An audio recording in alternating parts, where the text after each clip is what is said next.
The North Korean authorities have consistently denied the existence of mass political prison camps, where prisoners are essentially treated as slaves in some of the worst conditions Amnesty International has documented in the past 50 years. A comparison of the latest images with those from 2001 shows significant increases in construction, agriculture and mining within the camps. The government is denying that this camp exists. We know this camp exists. We know where it exists. The fact that we would have to rely on satellite imagery just to dispel the government's assertions that these camps don't exist is testament really to the scale of the human travesty that might be going on inside.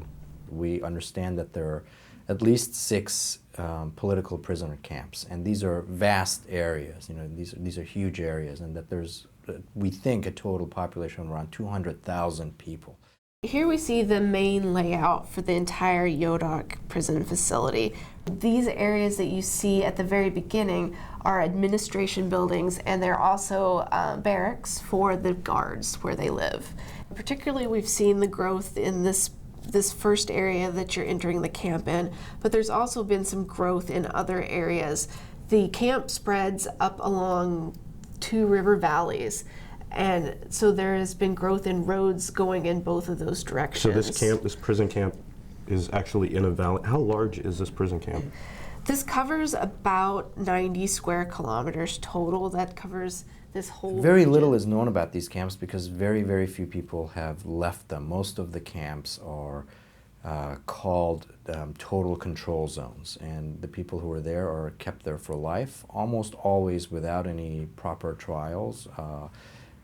Frequently, family members are incarcerated, detained, simply because somebody else in the family did something offensive.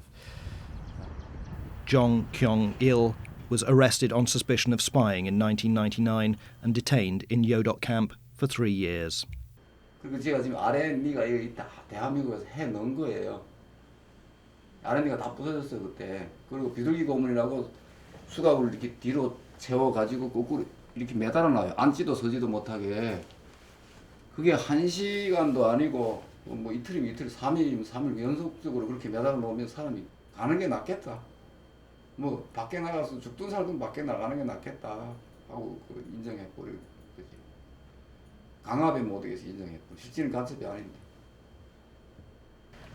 예, 하루 가제라고 하게 되면 김매기 아시죠? 바뀐 매기. 하루 가제가 1인당 350평이에요. 350평으로 매야만이 밥을 다 주지. 만약 350평의 절반밖에 못 맺잖아요. 그러면 식사를 절반밖에 안 줍니다. Hundreds of inmates die each year from malnutrition, and with temperatures dropping below -20 Celsius in winter, survival is a daily struggle.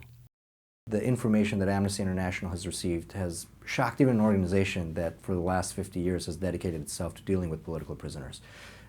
We have to look again and say, is that really possibly true that conditions can be this bad?